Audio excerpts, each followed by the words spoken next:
Okay, I want to go a little bit farther on this electric car and how we have set some of the control systems up in it and so on. As I told you before, it's a forklift motor.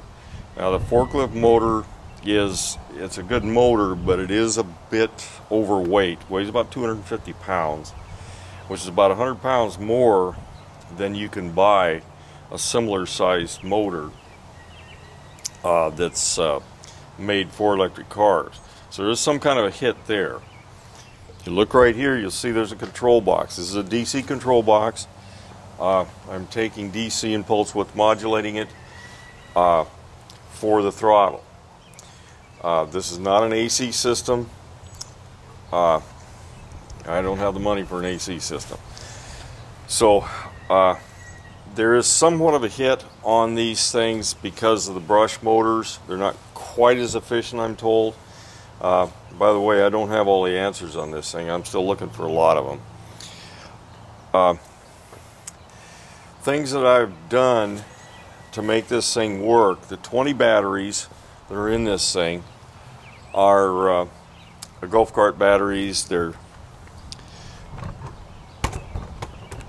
215 amp hours a piece. All batteries are in series, so you have a total of 215 amp hours.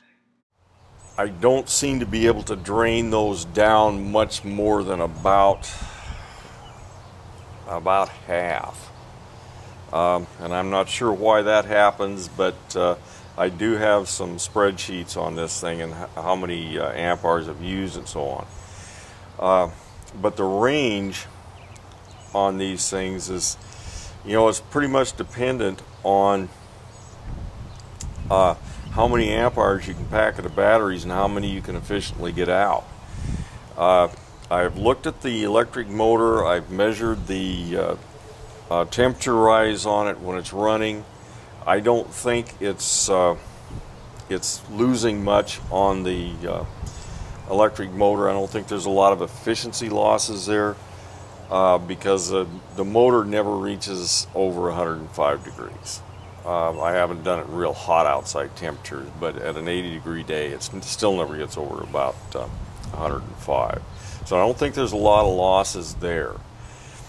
Other things you can do is get rid of accessories. I have taken the power steering, and it used to be belt drive, onto the shaft of the motor, and I've set it up with an electric drive with an electric drill motor, and I'll go into how I put that together. I don't know if it makes much difference in range, but this is a compressor. This is out of an early 80s General Motors air shock car, and it was easily reversed to pull vacuum, so that's my vacuum brakes. This thing also has, and you probably can't really tell much about it here, this is an old 12-volt cordless drill. Let me get a little closer on this. Now perhaps you can see this a little closer. The drill is pointing down that way. There's a shaft that goes down to the brush ring, and I can move the brush ring back and forth about 10 or 15 degrees. And so I've been trying to make adjustments there for different RPM ranges to see if I can get a little more efficiency there. That doesn't appear to make a lot of difference. Jury's still kind of out on it, but doesn't seem to make a lot of difference. Okay, looking at the rear of this thing, as I've said before, we got 16 batteries back here. I've had to add 1,000-pound overload springs on this thing. This car, which weighed I think about 2,800 pounds with the gas engine in it, now weighs about 3,850. That's a pretty heavy car. Okay, I'm not sure how you can avoid that weight with lead acid batteries. These batteries weigh in at 65 pounds a piece, and that's going to put me at 1,300 pounds in just batteries. Although I did look up something on the Nissan Leaf the other day, and even the lithium batteries with the controller are about 660 pounds, which is about half the weight of this. They may have higher watt density. If you don't know what watt density is the amount of power you can pack into a storage battery. One of the reasons we don't use, although I'm not against using them, capacitors for batteries, is their watt density is pretty low. You'd have to have a whole pile of these things in order to get any actual storage out. They have a lot of advantages, but they get a lot of disadvantages, and if you start trying to get enough watt density, the cost is going to be a big issue. This thing uses onboard charging. I think I showed you that before. Right there, charging in 24-volt sections. There is some efficiency issues with battery chargers, and I have done a spreadsheet on that too, and we'll probably be going over that spreadsheet to look a little closer at that and see how much it actually costs me to operate this thing.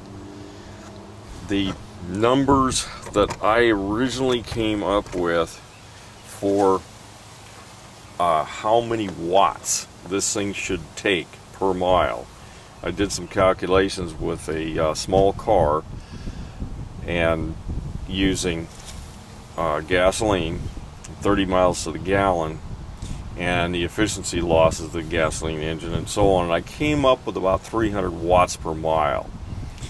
Well, I was looking at a thing on the Nissan Leaf, and they are saying that theirs runs about 340 watts per mile, so it's actually fairly close.